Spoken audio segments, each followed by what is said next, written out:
Welcome to TL Store's step-by-step guide on how to make high-quality paving bricks using our specially designed plastic molds. To begin, you'll need clean water. Water is essential for achieving the right consistency for the concrete mix, which will help us make durable paving bricks. Next, we have our cement. Here, we're using 1 part cement. This will help bind all our ingredients together, creating a solid and sturdy mixture. Next, 2 parts of concrete stones.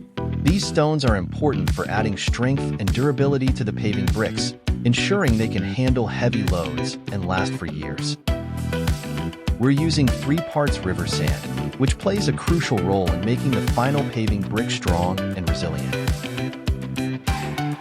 From here, we start mixing everything together. First, we add 2 parts of concrete stones. This will help to enhance the overall strength and durability of our paving bricks. Once the stones are in, we add 3 parts of river sand. Adding the right amount of river sand is crucial, as it contributes to the texture and strength of the mixture.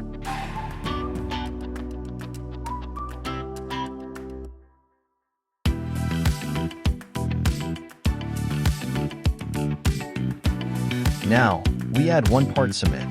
Cement will bind all the ingredients together, ensuring the paving bricks hold up well under pressure. After adding all our ingredients, we begin the mixing process. It's important to mix thoroughly, ensuring that each component is evenly distributed before adding water. This step is essential for achieving consistency throughout the mixture, which makes our paving bricks both durable and aesthetically pleasing.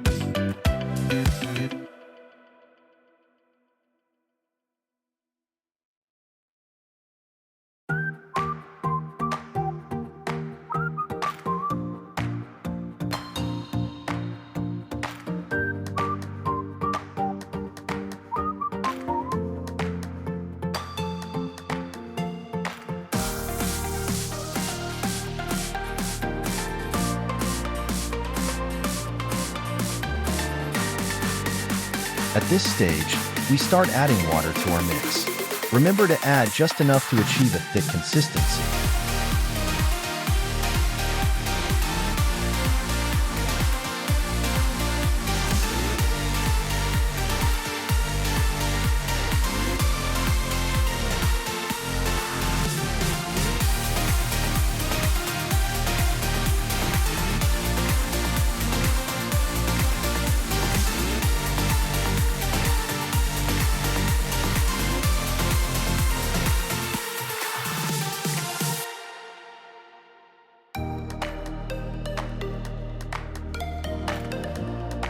We continue mixing until everything is perfectly combined.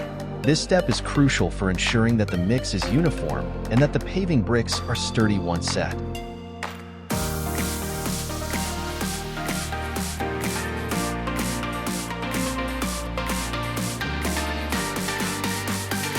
Now, we move on to mixing the orange oxide. We're going to do this in a separate bowl. In our case, we're using a plastic mold to prepare this mixture. You can either use the mix we already prepared, but in this instance, we are making a new mixture just for the oxide. The orange oxide is simply for adding color to the bricks. There are 2 ways you can use the orange oxide. You can either mix it into the entire batch so that your whole brick takes on the color of the oxide, or you can use it just to color the top side of the brick. For this project, I'm going to show you how to color only the top side of the paving brick, giving it a beautiful finish with a vibrant orange hue.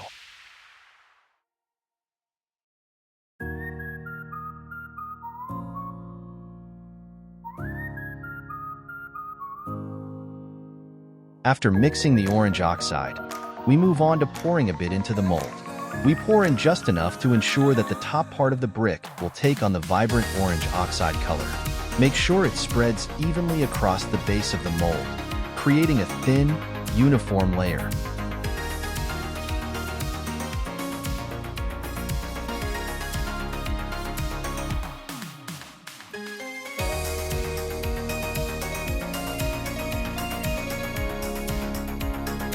Now, we add the concrete mix on top of the layer of oxide we prepared earlier. Carefully fill the mold to avoid disturbing the oxide layer beneath. Make sure the mold is completely filled and the surface is even. Once the mold is filled, you can either use a vibrating table or simply shake the mold with your hands. This helps to settle the mix, ensuring there are no air pockets and that the mixture is evenly distributed for a solid, durable brick. You may notice that in this mold, we did not use a releasing agent. We're doing this intentionally to compare the results of using a releasing agent versus not using one. This will help us determine whether the final quality and ease of demolding are affected.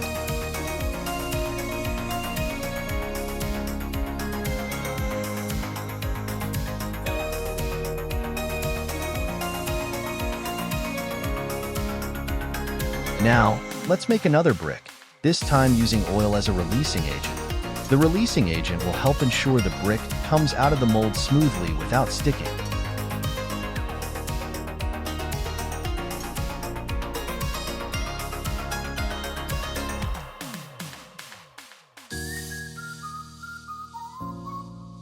We're going to brush the inside of the mold with a thin layer of oil, making sure it's evenly coated.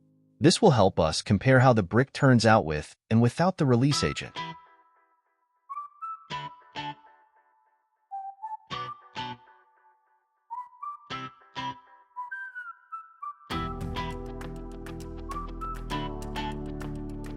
After brushing the mold with the release agent, we repeat the process of adding the oxide mix.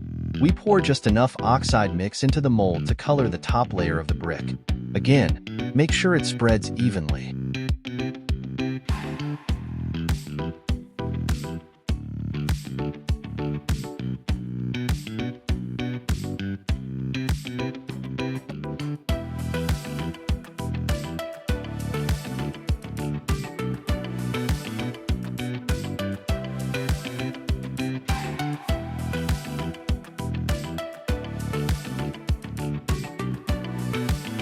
Once the oxide layer is in place, we add the concrete mix on top, just like before.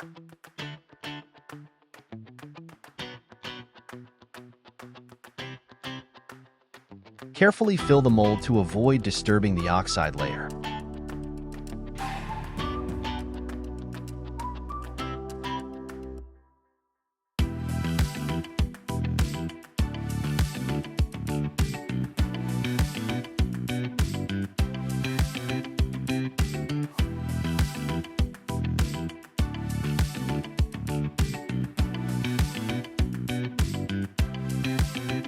After filling the mold, make sure to either use a vibrating table or shake the mold by hand to settle the mixture properly.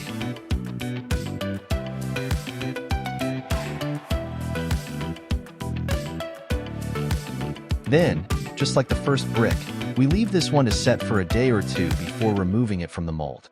This gives both bricks enough time to dry properly and ensures they're strong enough for handling. Now, it's the next day, and we're ready to remove the bricks from the molds. We'll start with the first mold, which did not use a release agent.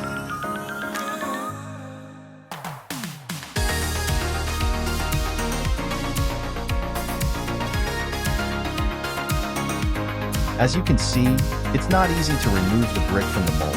It takes some effort.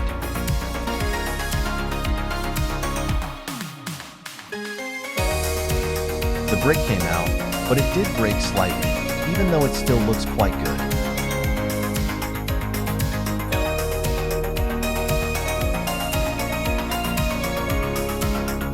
Now let's move on to the second brick, the one made with the release agent.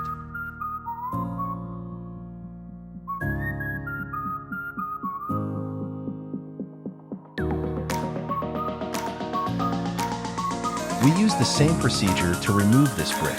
This time, it comes out with no trouble at all, smooth and intact. This clearly shows just how important using a release agent is for ease of demolding and for achieving a clean, unbroken finish.